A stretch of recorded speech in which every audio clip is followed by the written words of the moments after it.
네, 우리 오늘 계속 골로새서 말씀을 보고 있습니다. 골로새서 말씀이 이제 벌써 후반전으로 넘어가고 있는데요. 오늘 우리 3장 우리 12절부터 17절까지의 말씀을 같이 볼 텐데 여러분의 설교 안에 있는 말씀을 먼저 한 목소리로 같이 읽었으면 좋겠습니다. 그러므로 여러분은 하나님의 택하심을 입은 사랑받는 거룩한 사람답게 동정심과 친절함과 겸손함과 온유함과 오래 참음을 옷 입듯이 입으십시오. 누가 누구에게 불평할 일이 있더라도 서로 용납하여 주고 서로 용서하여 주십시오. 주님께서 여러분을 용서하신 것과 같이 여러분도 서로 용서하십시오. 이 모든 것 위에 사랑을 더하십시오. 사랑은 완전하게 묶는 띠입니다. 그리스도의 평화가 여러분의 마음을 지배하게 하십시오. 이 평화를 누리도록 여러분은 부르심을 받아 한 몸이 되었습니다. 또 여러분은 감사하는 사람이 되십시오. 그리스도의 말씀이 여러분 가운데 풍성히 살아있게 하십시오. 온갖 지혜로 서로 가르치고 권고하십시오. 감사한 마음으로 시와 찬미와 신령한 노래로 여러분의 하나님께 마음을 다하여 찬양하십시오. 그리고 말이든 행동이든 무엇을 하든지 모든 것을 주 예수의 이름으로 하고 그분에게서 힘을 얻어서 하나님 아버지께 감사를 드리십시오. 아멘. 저는 이렇게 매주 설교를 하고 있습니다. 설교를 하는 저는 개인적으로 이 설교 기간은 설교라고 하는 덫에 매여 살아가는 그런 주간을 매주 보내고 있습니다. 제가 나름 이렇게 멀티태스킹이 좀 된다라고 스스로 생각을 하고 있는데 유독 설교 기간에는 이게 엉켜요. 그래서 뭘 해도 설교만을 주로 생각을 하고 있는 것 같습니다. 그래서 뭘 하면서도 계속 설교 본문과의 상관관계를 누구랑 만나도 뭘 해도 그게 항상 기저에 있는 것 같아요. 근데 문제는 이번 주에 이 설교가 너무 안 풀렸다는 것이에요. 이런 표현이 적합한지는 모르겠는데 설교가 너무 안 풀렸습니다. 이렇게 안 풀리기 시작을 하면 제가 자면서도 설교 생각을 이제 잠에서도 설교 생각을 하고 있더라고요. 근데 이 안 풀린다라는 것이 이게 무슨 말인지 모르겠다라고 하는 것이 아니라 사실 설교는 제 얘기를 하는 시간이 아니잖아요. 설교는 제가 먼저 하나님의 말씀을 제대로 받아야 되는 시간인데 이 말씀이 뭘 말씀하시는지는 알겠는데 너무 소화가 안 되고 좀 솔직히 얘기하고 하면은 먹고 싶지 않은 거예요. 이 말씀을 먹고 싶지 않은 기분. 그래서 이걸 어떻게 해야 되지 하면서 이제 좀 끙끙끙끙끙 하면서 한 주를 좀 보냈던 것 같습니다. 왜냐하면 오늘 이 12절 말씀이 여러분은 하나님의 택하심을 입은 사랑받는 거룩한 사람답게 라고 하는 이 말씀은 너무 잘 알겠다는 거죠. 왜냐하면 골로새서 1장을 시작하면서 이 말씀이 가지고 있는 그 영광과 무게감과 이런 부분들은 저에게 굉장히 벅찬 감동이었고 사실 이 말씀을 오늘 말씀이 나오기 전까지 준비하면서는 매주 설교를 준비하면서 여러분에게 제가 전달하는 것에 대해서는 이제 각자 다르겠지만 저는 개인적으로 너무 이렇게 흥이 나고 되게 즐거운 시간이었습니다. 그래서 여기까지는 알겠는데 그래서 우리가 누구고 새 창조고 우리 주님께서 하시는 그 일에 놀랍게 사용될 자들이다라고 하는 이 말씀은 알겠는데 그리고 나서 오늘 말씀에 나오는 그 거룩한 사람답게 거룩한 사람다움이라고 하면서 제시된 얘기들 동정심, 친절, 겸손, 온유, 오래 참음, 용납, 용서라고 하는 부분들이 좀 덜 매력적인 거예요. 이게 나쁘다는 것이 아니라 왜냐하면 제가 느끼는 요즘 또 우리가 느끼는 요즘의 삶 또 이 땅의 현실, 이 세상에 돌아가는 일들 속에 사실 여기서 거룩한 사람답게라고 제시되는 것들이 너무 나약해 보이는 거예요. 그리고 너무 개인적인 얘기를 하고 있는 것 같아요. 하나님은 우주의 주인이시고 굉장히 큰 얘기를 하다가 갑자기 제시되는 얘기들은 너무 협소한 얘기로 저에게는 너무 다가오는 것입니다.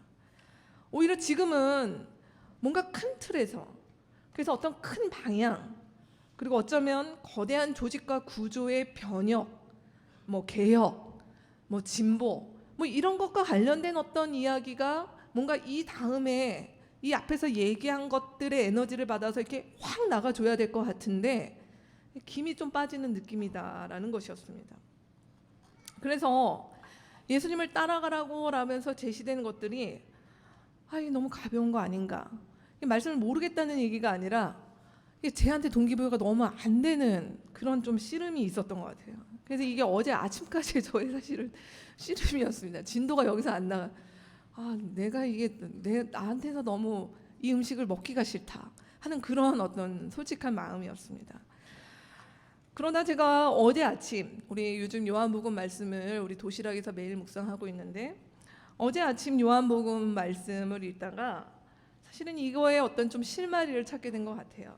그것은 뭐였냐면 선함이라고 하는 거, 이 선함이라고 표현될 수 있는 이 모든 것들을 하나로 아우를 수 있는 이 선함이라고 하는 것이 예수님의 시대나 이 시대나 참 매력이 없구나 라고 하는 것들을 느끼게 되었습니다. 여러분 설교 안에 보시면 요한복음 10장 31절에서 33절의 말씀을 제가 실어드렸는데요. 말씀을 같이 한번 읽어보겠습니다. 이때에 유다 사람들이 다시 돌을 들어서 예수를 치려고 하였다.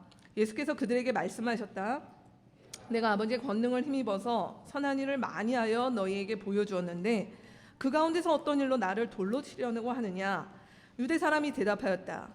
우리가 당신을 돌로 치려고 하는 것은 선한 일을 하였기 때문이 아니라 하나님을 모독하였기 때문이요. 당신은 사람이면서 자기를 하나님이라고 하였소. 우리는 사실 이 본문이 너무 익숙하죠. 그래서 유대인들이 자기 편견에 사로잡혀서 예수님을 못 알아보는 이 배은망덕한 사람들이야 라고 그냥 쉽게 넘어갈 수 있는 것이지만 사실 우리가 1세기라고 하는 상황 속으로 한번 들어가 보자고요. 우리는 거기에 우리의 상상력이 발휘되는데 사실 1세기의 상황과 지금의 상황은 그렇게 크게 차이는 많이 안 나는 것 같습니다. 왜냐하면 1세기 유대인들이 처한 상황은 어떤 상황이었습니까? 로마의 지배하에 있었습니다. 그들을 자유롭지 못했어요. 우리만큼도 자유롭지 못했어요. 그렇기 때문에 그 시대의 많은 약자들, 약자라고 하면은 힘이 없는 자들, 아니면 로마의 그 주변인 중심부에 들어가지 못했던 사람들, 아니면 어린아이와 노예와 여성과 이런 모든 사회적인 약자들은 사실 이 기득권들이 행하는 부정과 악행에 속수무책으로 당할 수밖에 없었던 것이에요. 그래서 거기서 살아남고 성공할 수 있는 길은 어떻게든지 거기에 편승하는 것이죠. 그 대표적인 사람들이 소위 세리라고 하는 자들이 성경에 나오는 사람들이 그런 사람들이었습니다. 그래서 이 시대의 이스라엘 사람들이 가지고 있었던 것은 뭘까요? 우리가 아는 대로 이들이 바랬던 것은 뭐냐면 무엇인가 지금의 이 답답하고 말이 안 되는 이 현실을 좀 뒤집어 놓을 수 있는, 뭔가 바꿔줄 수 있는 사람이 필요하다. 그게 메시아였다는 것이에요.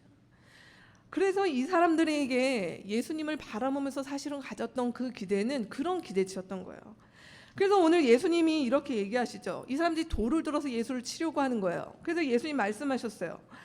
내가 이토록 선한 일을 많이 하였는데, 우리 요한복음에 보면 예수님이 얼마나 선한 일을 많이 하였습니까? 오늘 아이들 우리 같이 나눴던 거에 보면은 오병이어를 행하고 병든 자를 고칠 뿐만 아니라 죽은 사람을 살려내는 일까지 하셨단 말이에요. 그런데도 유대인들은 만족을 못한 것이었어요. 왜요? 선한 일을 뭐라고 하지 않겠다 오늘 본문에 나오죠. 당신이 선한 일을 하는 것 때문에 뭐라고 하는 것이 아닙니다. 뭐라는 얘기예요?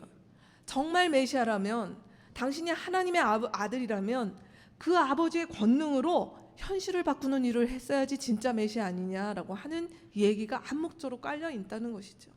그 정도의 선한 일, 가난한 사람 돌봐주고 배고픈 사람 먹여주고 아픈 사람 고쳐주는 정도의 일, 우리에게 그 일들이 나쁘다고 하는 게 아니라 당신이 지금 처한 우리의 땅을 봐라. 지금 이 현실에서 그 정도의 선한 일로는 세상이 안 바뀐다라고 얘기했던 것이에요. 그래서 그들이 기대하는 메시아는 누굽니까? 능력 있는 메시아죠. 선하기만 해서는 안 되는 능력 있는 메시아를 원한다는 것이에요.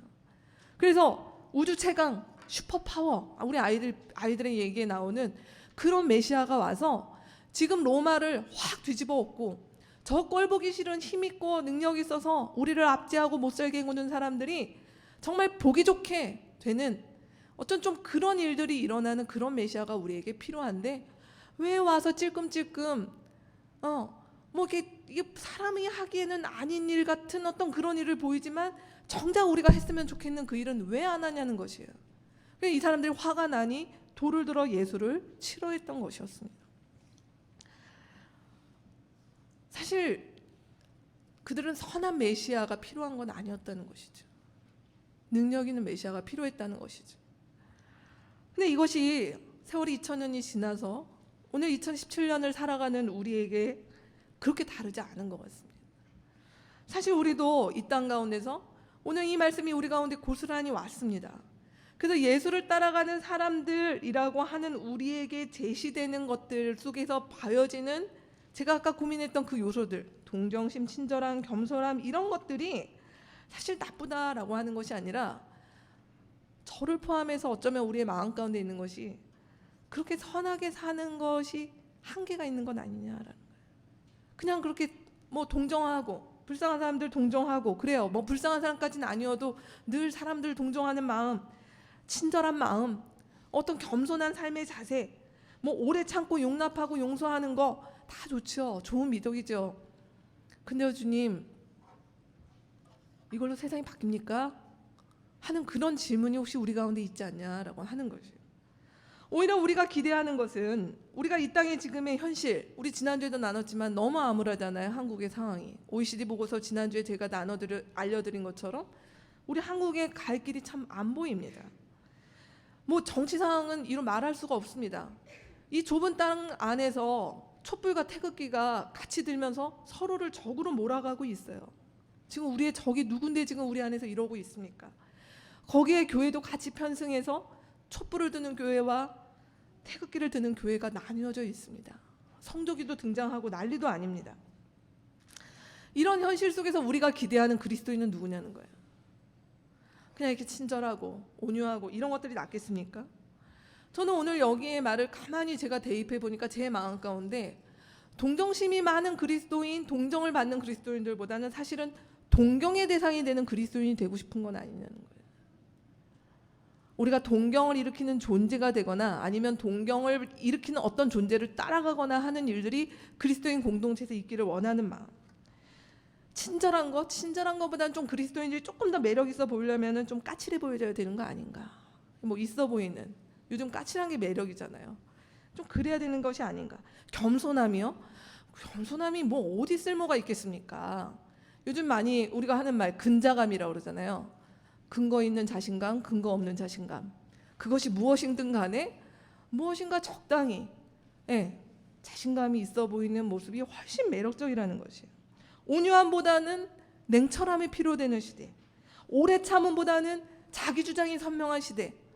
용납, 용서 이런 것보다는 우리가 직접 따져 들어가서 직면시키고 해야 될 말은 꼭 해야 되는, 직언을 해야 되는 이런 그리스도인들이 오늘날 우리 가운데 더 필요한 건 아니냐라고 하는 것이에요.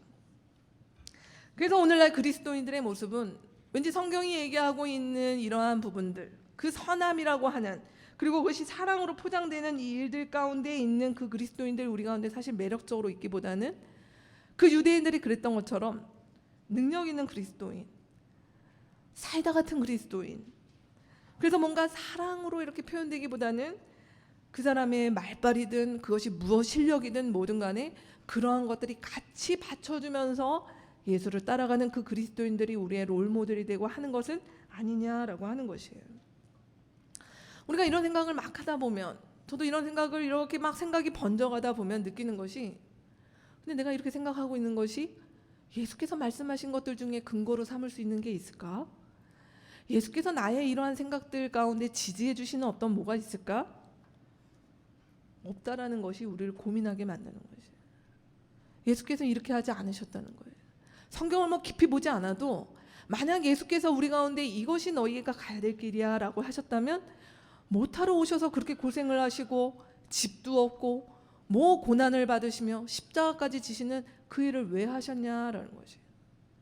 그 시대에 충분히 돋보일 수 있는 자리, 능력 있는 자리, 무엇인가 이렇게 척할 수 있는 자리에 충분히 가실 수 있는 그분이 예수였음에도 불구하고 예수는 왜 그렇게 안 하셨는가라고 얘기할 때 사실 이 지점이 우리의 마음이 전쟁이 되는 지점이 아닌가라는 생각이 듭니다. 자, 저는 제 마음이 사실은 그래서 좀 전쟁이 된 것 같습니다. 이런 전쟁터가 된 것 같습니다. 그럼 어떻게 될까요? 오늘 이 말씀은 우리가 좀 뒤집어 보려고 하는데요. 이 말씀을 왜 뒤집어 보는가? 이 말씀은 우리가 따라가야지 되는데 사실은 삶의 괴리가 있잖아요. 왜 그러는가라고 하는 말씀들을, 이 말씀을 좀 뒤집어 보았으면 좋겠다는 것이에요. 우리 마음이 전쟁터가 되기 시작하면 어떤 일이 일어나는가? 사실은 우리 마음이 전쟁터가 된다라는 것은 예수와 내가 분리되기 시작했다라고 하는 것이, 그게 현실이에요. 예수님과 내가 분리되기 시작했다. 분리되기 시작하면 어떤 일들이 일어날까요? 14절 말씀, 오늘 14절 말씀에 보면 이 모든 것 위에 사랑을 더하십시오. 사랑은 완전하게 묶는 띠입니다 라고 얘기를 했어요. 그러면서 이 모든 것이라고 표현되는 이 사랑에 포함되는 게 아까 얘기했던 것들이 다 들어가 있는 거예요. 사랑이라고 하는 띠라고 오늘 표현되는데, 이걸 더 그냥 재밌게 표현하면 보자기예요. 사랑이라고 하는 보자기 안에 뭐가 들어가 있습니까? 동정, 친절, 겸손, 온유, 오래 참음, 용납, 용서, 이게 다 들어가 있다라고 하는 것이에요. 근데 우리에게 우리 마음이 전쟁터가 되는 일, 우리의 마음 가운데 여기에 대한 고민이 있고 예수와 멀어지기 시작하면 이 사랑이 우리에게서 느슨해져요. 느슨해진다는 것은 무엇인가? 동정과 친절과 겸손과 이 모든 것들이 틈이 보이기 시작을 한다는 거예요. 그러면 그 틈이 보이는 자리에 반드시 뭐가 될까요? 겸손과 친절과 온유함에 대해서 조건을 따지기 시작한다는 것이. 성경에는 그 앞에 어떤 단서도 붙지 않았는데 우리는 이 느슨해진 사랑 가운데 뭘 하기 시작을 하냐면, 내가 언제 동정을 해야 되는지, 겸손과 온유와 오래 참음과 용납이라고 하는 지점에서 우리는 조건을 붙이는 거예요. 이거 내가 해도 유익이 될까? 용납, 용서? 안 돼, 안 돼. 저 사람은 안 돼. 이건 아닌 것 같아. 내가 이렇게까지 할 필요가 없어. 아니면 사실 마음은 아닌데 겉으로만 이런 척 할까?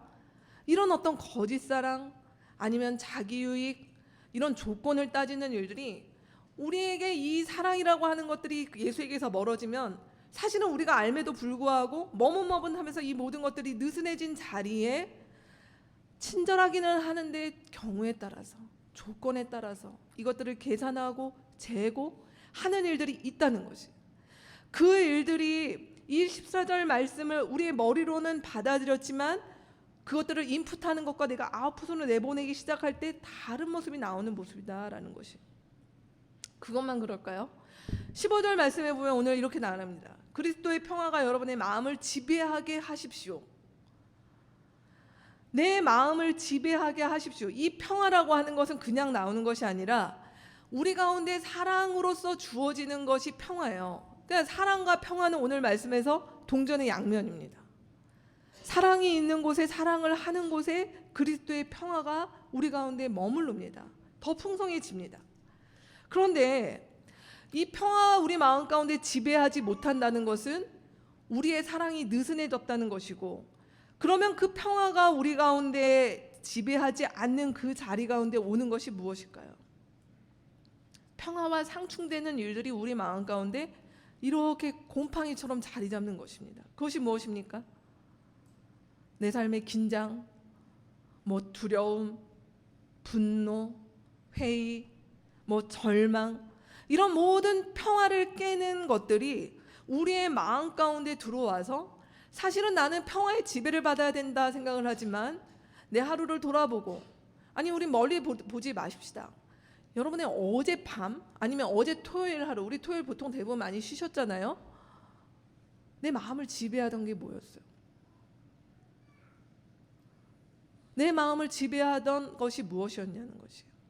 평화라는 것은 그냥 아무것도 안 하고 무념무상의 상태가 평화가 아니라, 내가 아이를 돌보고 어제 이제 못다한 일들을 하고, 어떤 분들은 광화문에 나가고 가정교회 모임을 하고 하는 이 모든 것들을 이렇게 잡아주는 것이 평화라고 하는 것에 있었는가?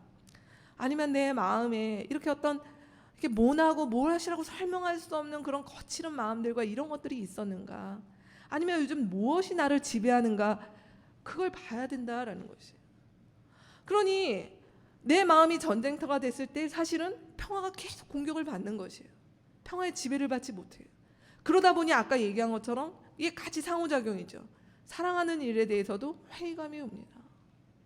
계산하게 된다는 것이 같이 연쇄 반응이죠. 그럼 당연히 오는 것이 뭘까요? 15절 말씀의 하반절에 나오는 감사하는 사람이 된다라고 하는 것이 안 되는 것이에요. 줄어가는 감사 자체가 줄어든다는 것이에요. 감사는 뭐의 결과입니까? 사랑과 평화가 온전해질수록 맺게 되는 열매가 감사잖아요. 내 삶 가운데 사랑이, 내 삶 가운데 지체들을 향한, 내 가족들을 향한, 나 자신을 향한 그 주님으로부터 공급받아지는 그 사랑이 우리 가운데 있을 때 그것이 평화로 가고, 그 삶이 우리 가운데 오는 것은 뭐냐면 감사라고 하는 것이, 감사라고 하는 것이 우리의 어떤 상태와 일들 가운데 그냥 묻혀 있다라고 하는 것이에요. 근데 이 감사가 우리 가운데, 이 사랑이 느슨해지고 또 평화가 우리 안에 공격받기 시작하면 이 감사가 우리 안에서 사라지기 시작하고 줄어갑니다. 그러면 그 자리에 당연히 뭐가 있습니까? 원망한 일, 탓을 하기 시작합니다. 불평하는 것이죠. 또 다른 것들을 갈망하는 일들이 있는 것이죠. 그래서 우리의 감사는 굉장히 인색해져요. 언제 감사하니까? 내가 원하는 어떤 결과물들이 내 손에 주어지거나 바뀌었을 때 감사하는 정도에 머문다는 것이에요. 그거는 우리가 예수를 안 믿어도 우리가 그냥 상식적인 사람이면 다 하는 정도의 감사라는 거죠.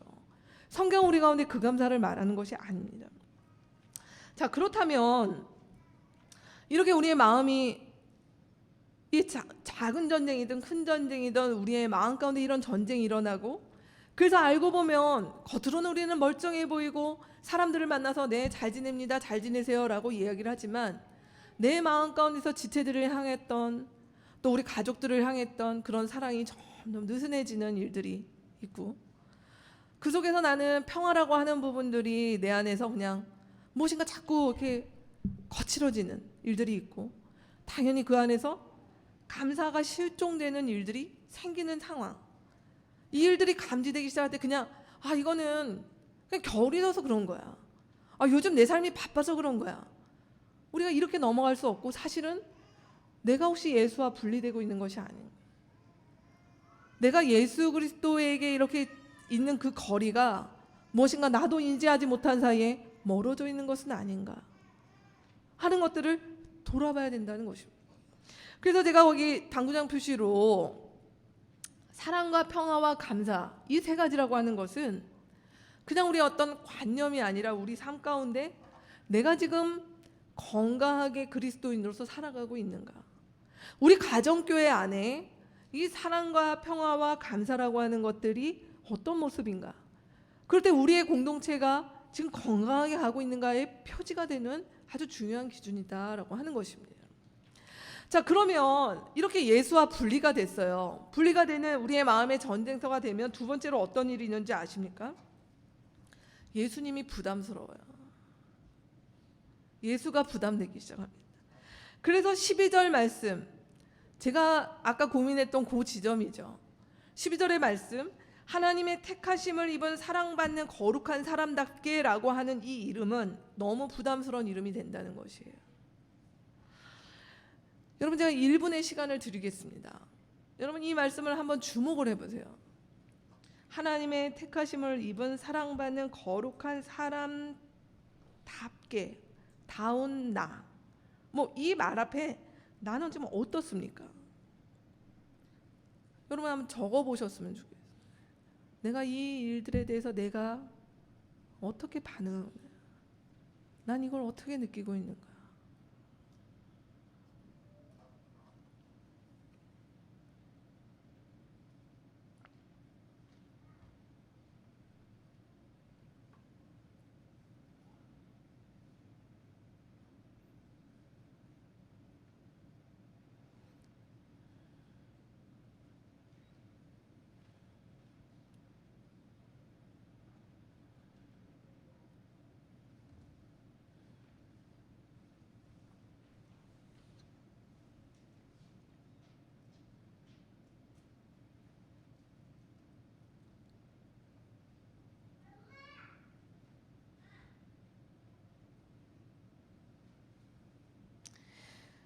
네, 적으셨습니까?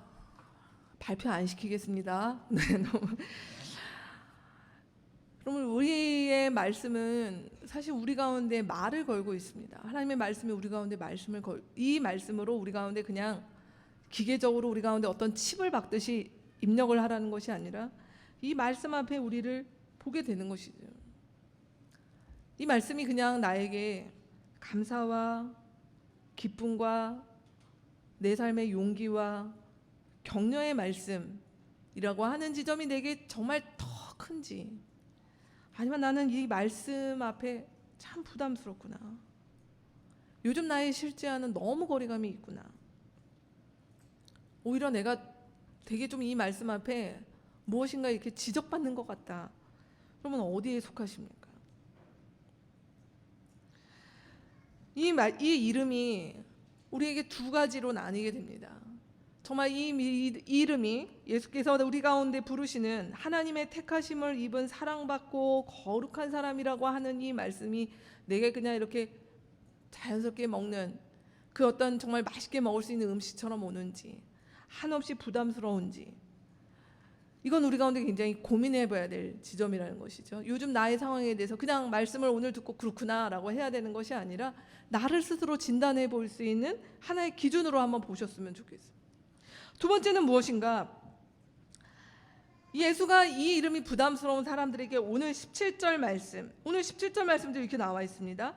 말이든 행동이든 무엇을 하든지 모든 것을 주 예수의 이름으로 하고 그분에게서 힘을 얻어서 하나님 아버지께 감사를 드리십시오. 오늘 이 말씀은 또 어떠신가요? 이것도 여러분 한 30초 드릴까요? 여러분 이 말씀이 어떻게 다가오십니까?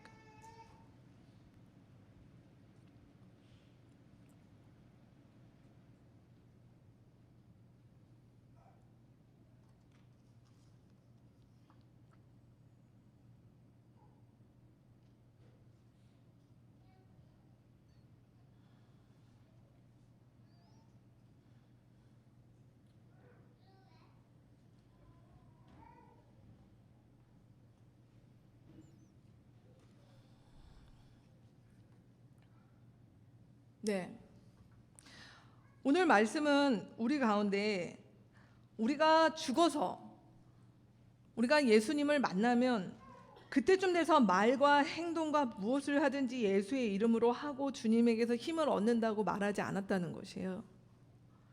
오늘 우리 예수님이 우리 가운데 오셔서 하시는 일은 뭐냐면, 우리가 그냥 지금 예배 드릴 때 주일날 우리가 모여서 종교적인 언어와 어떤 순서와 이 일들 속에 있을 때 우리는 여기서 말과 행동으로 내가 예수를 믿는 것처럼 하는 그 일들이 우리의 신앙생활이 전부가 아니라, 이제 내일부터 시작되는, 아니 오늘 예배를 마치고 돌아가서 우리가 해야 되는 일과들이 있으시잖아요. 오늘부터 벌써 내일의 일과들이 있잖아요. 만나야 될 사람들이 있잖아요. 반복되는 어떤 나의 괴로움들이 있잖아요. 그런 모든 일들 가운데 우리는 예수님 뭐라고 말씀하시냐면, 그분에게서 힘을 얻어서 우리가 할 수 있다, 살아갈 수 있다라고 우리 가운데 말씀하신다는 거예요. 근데 이 말씀이 우리 가운데 정말 그러냐라고 하는 것이죠. 나는 이 말씀의 어떤 힘을, 이 말씀의 실제를 조금씩 알아가고 있는 것인가, 아니면 한없이 이 말씀은 나에게 부담스러운 거예요. 난 이렇게 못 살고 있는데, 나는 다시 막 회사에 들어가서 바쁜 일들이 있고 써야 될 뭔가 있고 보고해야 될 것들이 있고 해야 되는 관계들 속에 들어가면 이런 것과 상관없이 살다가 하고 눈 떠보면 아유 주말이네, 아유 교회 가야겠네, 나는 그냥 이렇게 살고 있는데 라고 한다면 이 말씀 앞에 고민해 봐야 되는 것이죠. 뭐가 어디가 지금 어떻게 되고 있는 것인가 라고 해야 된다는 것이에요. 오늘 우리의 이 말씀 속에 골로새서의 앞의 말씀들, 우리 골로새 말씀을 계속 같이 들으셨다면 골로새서의 3장의 그 초반부까지 나오는 전반부의 말씀은 하나님 우리를 위해서 무슨 일을 하셨고 하나님께서 얼마나 큰 일을 하셨으며 우리는 그 안에서 얼마나 영광스러운 존재가 되었고 글들 속에 우리는 누구이다라고 하는 것들을 설명하고 계시는데, 정말 그 말씀이 그냥 우리의 마음에 그렇구나라고 하는 나의 생각의 한 조각이 아니라, 그렇기 때문에 실제로 나의 삶에 내가 살아가고 있는 나의 일상 속에 이 말씀이 어떻게 받아들여지는가. 사실 골로새서의 말씀은 앞에 무게가 있는 것도 있지만 이 말씀을 뒤에서 살아내는 것들이 안 되면 사실 앞에 말씀에 대해서 우리는 믿지 않는다는 얘기예요. 그렇지 않습니까? 오늘 우리의 고민은 바로 이 지점인 것입니다. 내가 예수를 믿어서 내가 더 평화로운 삶을 살기를 원하고, 내가 예수를 믿어서 정말로 정말 내 삶을 의미 있게 살고자 하는데, 사실 실상은 우리의 마음이 오히려 전쟁터가 되는 일들을 만들고 있지 않는가. 그리고 이 전쟁터 속에서 내가 예수와 분리되는 것들에 대해서도 잘 감지를 못하고 이제 그걸 넘어서서 예수와 부담되는 상황이 되고, 그러다 보면 우리는 뭘 할 수 있냐면, 우리의 능력이 어떤 능력이 있냐면요, 이걸 그냥 잠재워 버리는 거예요. 하나도 바뀌지 않고 하나도 우리의 고민이 여기에 직면하지 않고 그냥 이런 거야 라고 잠재워 버리는 것이에요. 잠재워 버려도 우리는 교회 다니는데 아무 지장이 없습니다. 우리가 교인들을 만나서 대화하는데 사실은 지장이 없습니다. 근데 분명한 것은 뭐냐? 그렇게 되면 우리는 종교인으로 전락하는 것입니다. 그것은 그리스도인이 아닙니다. 주님께서 우리를 그렇게 부르지 않으셨다라는 것이에요. 이 말씀이 우리 안에 들어와서 내 마음을 차라리 전쟁터로 만드는 것이 그래도 감사한 것이죠. 그래서 우리가 그 전쟁의 상황들 속에서 고민하고 해법이 무엇인가라고 하는 것들을 우리의 지체들과 같이 씨름하며 나아가야 되는데, 혹여 우리 가운데 결국 이건 안 돼, 그냥 난 예수님 믿잖아, 나중에 예수님 만나서 죄송하다고 한마디 하면 되지 않을까 하는 어떤 좀 그러한 생각으로 있다고 한다면, 죄송하지만 우리는 그리스도인이 아닙니다. 그리스도와 아무 상관이 없습니다. 우리 주님은 우리 가운데 그렇게 우리의 신앙생활을 하도록 두시는 분이 아니라는 것이에요. 여러분 어떠십니까? 제가 참 일일이 한번 묻고 싶고, 이제 가족 신방을 우리 가족들 이렇게 하면서 사실은 저희 부부의 관심이 거기에 있습니까? 어떠십니까? 우리의 속사람은 지금 어떻게 가고 있습니까? 예수 그리스도와 어떤 관계를 맺고 있습니까? 예수님을 믿기 때문에 어떤 전쟁을 어떻게 치르고 계십니까? 이것이 궁금합니다. 그 일을 하러 여러분을 만나러 가겠습니다. 자, 그렇다면 우리는 어떻게 살 것인가 라고 하는 지점이에요. 오늘 이 말씀이 꿀떡꿀떡 잘 넘어가지 않는다면, 혹시 이 자리 가운데 목사님 이런 걸 고민하세요, 전 잘 되고 있습니다 하시는 분들 너무 감사합니다.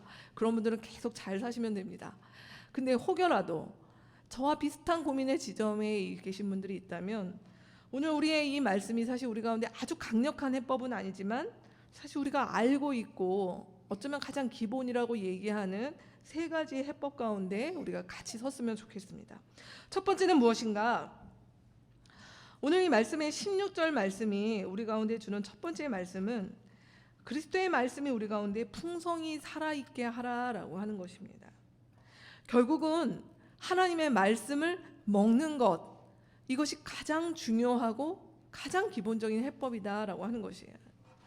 여러분 하나님의 말씀을 여러분 먹고 있으십니까? 그냥 난 하나님의 말씀을 먹어요 라고 얘기하지만, 사실은 정확하게 분석을 해보자면 우리 가운데 하나님의 말씀을 스스로 먹을 수 없는 사람들이 분명히 있습니다. 이건 부끄러운 것이 아닙니다. 갓 태어난 아기가 이제 스스로 밥을 해먹을 정도가 되려면 시간이 꽤 걸리잖아요. 누군가의 공급이 있어야 되는 시기가 반드시 있어요. 이것이 우리 교회에서 영적 아이라고 얘기하는 단계입니다. 하나님의 말씀을 먹어야 되는데, 먹고 싶은데 내가 어떻게 먹어야 될지 모르겠습니다. 그렇기 때문에 이 시기에 공급되어지는 것, 지금 주일 예배를 통해서도 우리가 하나님의 말씀을 먹는 법을 배웁니다. 근데 스스로 자기를 봤을 때 나는 아직 하나님의 말씀을 정말 내가 어떻게 먹어야 될지 모르겠습니다 하는 분들에게 정말 부탁드립니다. 거기에 그냥 머물러 계지 마시고 저를 괴롭혀 주시면 돼요. 제가 그러라고 교회 목사하고 있는 것입니다. 그냥 머물러 있고 나는 그냥 어떻게 가다 보면 되겠지라고 하는 것이 아니라, 난 정말 하나님의 말씀을 먹고 싶습니다. 하나님의 말씀을 먹는 법을 배우고 싶습니다. 가정교회에 속하셔서 그 일들이 가정교회 안에서 이루어지고 있는 가정교회들도 있는 걸로 알고 있습니다. 감사합니다. 그런데 정말 나는 이 지점이 오랫동안 풀리지 않았습니다. 내가 교회를 다녔지만 이 부분은 어떻게 해야 될지 모르겠습니다 하시는 분들이 계시다면 주저 말고 오십시오. 주저 말고 연락을 주십시오. 카톡이든 전화든 뭐든 좋습니다. 언제든 그 일을 위해서 시간을 내겠습니다. 여기에 머물러 있으면 우리가 안 된다는 것입니다. 그런데 두 번째죠. 내가 이 하나님의 말씀을 이제 먹는 법은 알겠습니다. 이걸 먹고 나니 내가 잘하는 것도 알겠습니다. 근데 그 다음 단계는 무엇인가? 이런 공급이 누군가한테서 주어지는 공급이 아니라 내가 스스로 먹는 것을 나는 지금 하고 있습니다. 이것이 영적 청년이라고 부르는 단계라는 것이에요. 이건 어쩌다가 그냥 성경을 뭐 맘 내키면 읽고 하는 부분이 아니라 이 영적 청년의 아주 중요한 것은 뭐냐면 내가 스스로 밥을 먹는다는 것이에요. 제가 지금 밥이라고 표현한 것은 우리 하루에 몇 끼 먹으십니까? 뭐 하여튼 한 끼든 세 끼든 네 끼든 드실 거 아니에요. 20일치를 몰아서 드시는 분 없으시잖아요. 한 달에 한 번 드시는 분 없으시잖아요. 하나님의 말씀도 똑같다는 것이에요. 내가 하나님의 말씀을 나의 어떤 바쁜 일과 일상과 이런 것과 상관없이 하나님의 말씀을 대하고 스스로 말씀을 먹고 그 속에서 하나님과 대화하고 그 속에서 내가 하나님 안에서 안정감을 누리는 법들이 나는 되었습니다라고 하는 단계가 영적 청년이에요. 이 부분이 아직까지 안 되었다라고 한다는 부분들은 나는 아직 영적 아이의 상태구나라고 생각하시는 것들에 이건 제가 계속 말씀드리면 부끄러운 일이 아니라 스스로 정확히 자기를 진단하자라는 것이에요. 그게 하나님의 말씀을 우리가 먹는 각자의 단계입니다.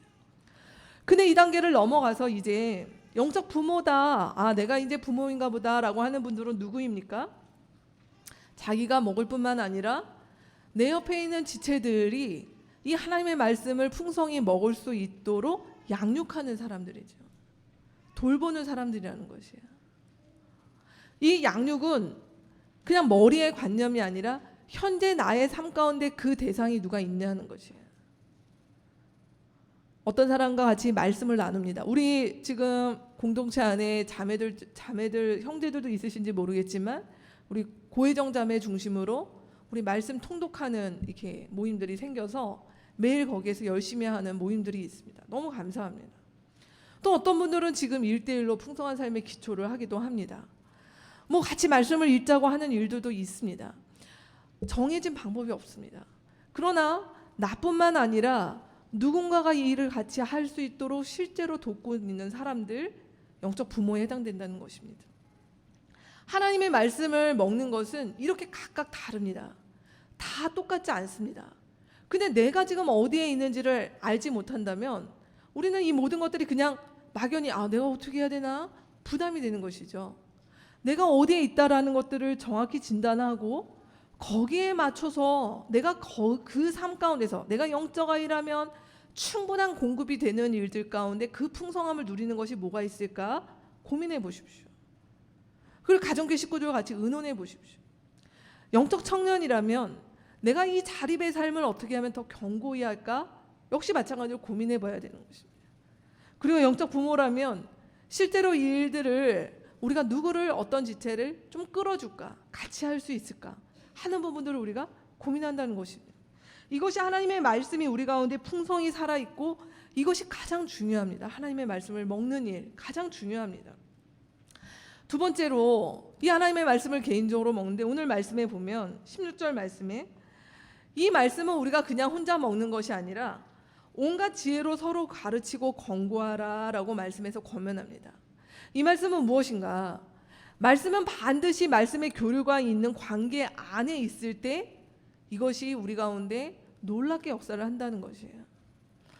오늘 말씀에 나오는 온갖 지혜로 가르치라 라고 하는 이 지혜는 성경에서 말하고 있는 지혜는 내가 하나님의 말씀을 어떤 전문적으로 아는 것, 이게 뭐 원어에서 무슨 뜻이고요, 뭔가 신학적인 소양과 기독교 서적을 많이 읽어서 나오는 그런 지혜가 아닙니다.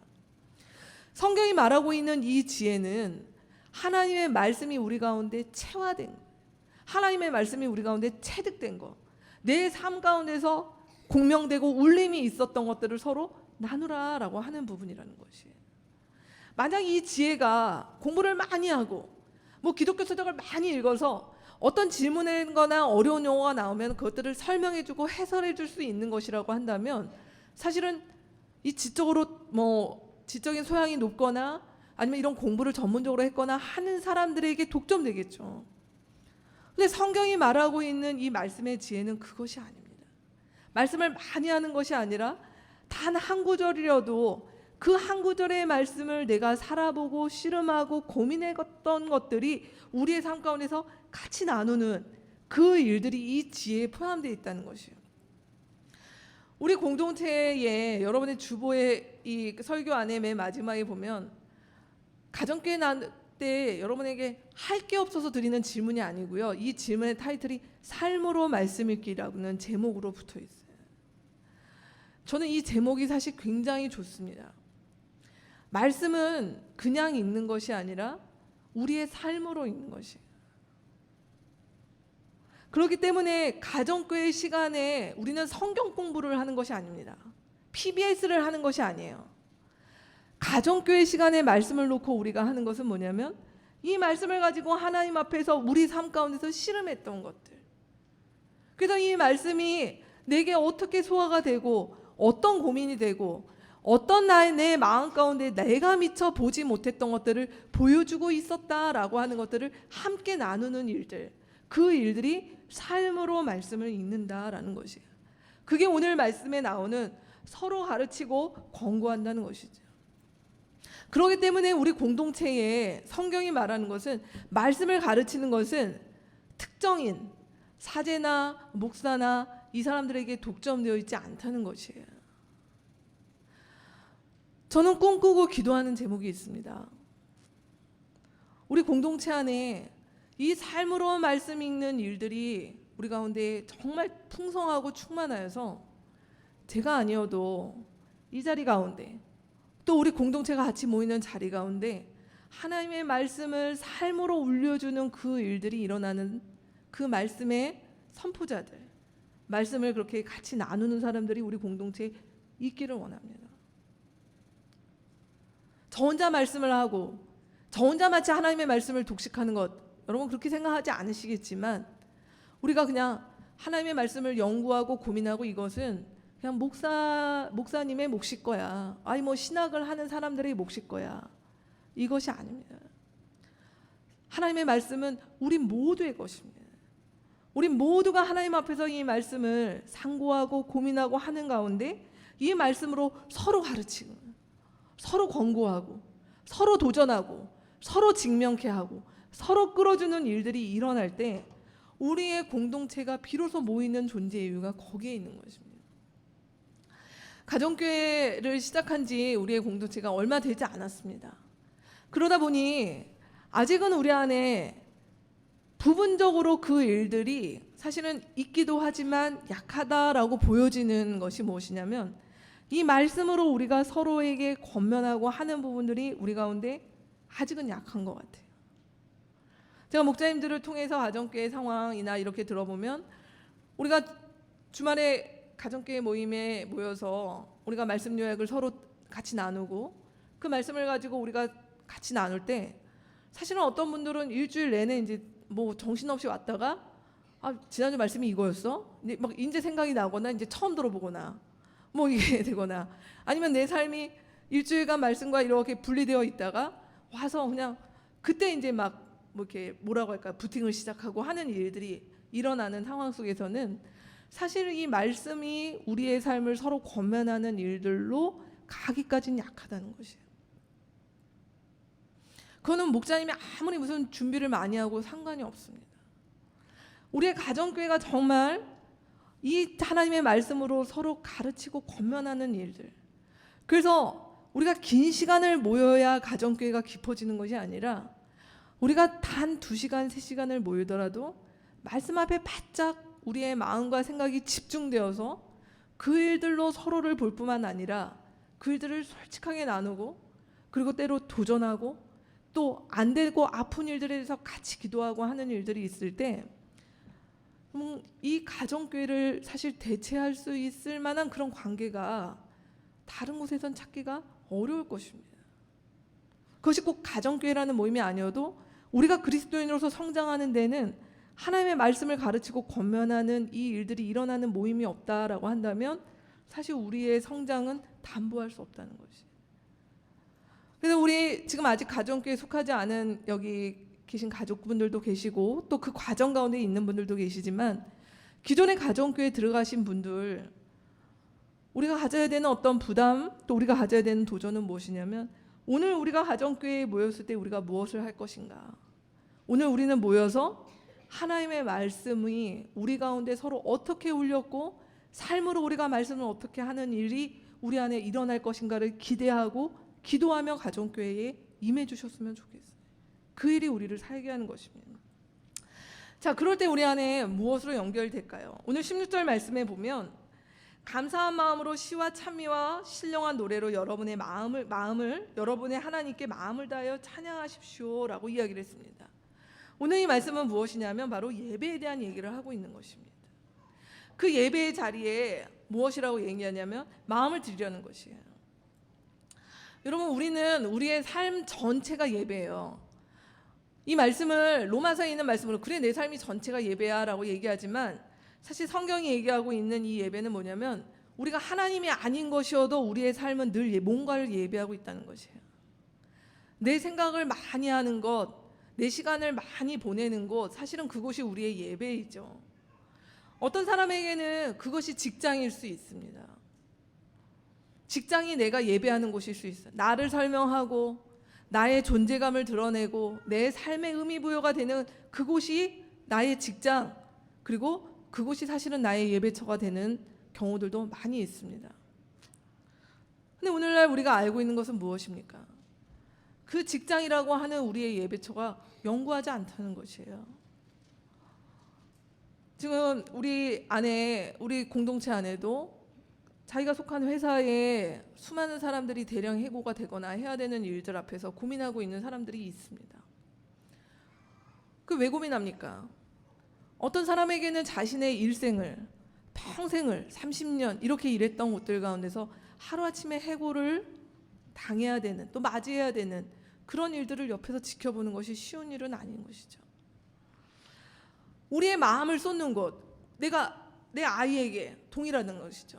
내가 내 아이를 키우는 것, 내 아이를 건강하고 성공하는 아이로 키우는 것, 열심히 키우는 것, 분명히 하나님께서 우리 가운데 원하시는 바지만 자칫 우리는 우리 아이를 예배할 수 있어요. 내가 내 아이를 예배할 수 있다는 거죠. 내 마음을 쏟고 내 아이가 가장 우선이 되고 내 아이를 좋은 교육을 시키는 것이 우선이 될 때 사실은 그것이 예배가 될 수 있다는 거죠. 오늘 이 말씀은 무엇이라고 얘기하는가? 예배는 결국 시선이 어디에 가 있냐는 것이에요. 우리가 하나님께 예배한다라고 하는 것은, 하나님께 마음을 드린다라고 하는 것은 내 예배의 시선이 내가 나의 삶 가운데서 하나님과 비스무리하게 있었던 것들 가운데 시선을 계속적으로 옮겨서 우리의 영구하고 그리고 영원하고 그리고 가장 예배를 받으시기에 합당한 그분을 향하여 우리의 시선을 옮길 때 비로소 우리의 온전한 예배가 된다는 것이에요. 근데 그 일이 어디서 일어날까요? 앞에서부터 연쇄 반응을 한다는 것이에요. 하나님의 말씀, 그 말씀을 나눌 수 있는 같이 하는 관계들 속에 있을 때 비로소 우리는 우리의 삶 가운데 내가 예배하고 있던 것들, 내가 의식하지 않았지만 내가 집중하고 몰입했던 것들 가운데서 하나님께로 시선을 옮길 수 있도록 도와주고 격려한다는 것이에요. 오늘 말씀은 사실 어떻게 보면 좀 싱겁습니다. 제가 앞에서 여러 얘기를 했지만 결국 우리 가운데 들은 결론은 무엇인가? 다 아는 결론이에요. 뭐 이렇게 대단한 것이 없습니다. 신선한 것이 없습니다. 말씀, 그리고 말씀을 함께 나눌 수 있는 공동체, 그리고 결국은 나의 예배가 회복되는 일, 이것이 아니고는 우리가 오늘 이 말씀 가운데 요구되는 그리스도인다운 삶을 살아가는 일이라는 것은 우리 가운데 요원하다라고 하는 것이 오늘 말씀의 얘기라는 것입니다. 다시 앞으로 넘어가서 우리 12절 말씀부터 다시 한번 고민해 보죠. 여러분, 12절 말씀부터 우리 가운데 요구되어지는 이 말씀이 여러분에게 어떠하십니까? 골로새서 앞에 말씀을 못 읽었다라고 생각하고 오늘 이 설교가 처음이다라고 하는 분들에게 이 말씀은 우리에게 무엇을 해라, 무엇이 되라, 굉장히 도덕적이고 윤리적인 요구로만 들릴 수밖에 없습니다.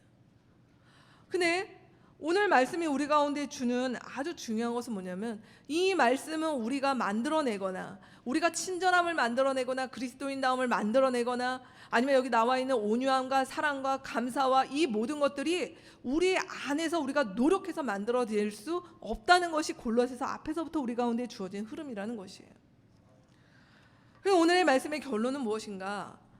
우리 그리스도인들은 누구냐라고 얘기할 때 우리 그리스도인은 제가 그렇게 표현했습니다. 발광체가 아니다. 우리 스스로 빛을 만들어내는, 우리 스스로 이렇게 빛을 쏘일 수 있는 그러한 근원이 우리는 아니다. 우린 누구인가? 반사체이다라고 표현했습니다.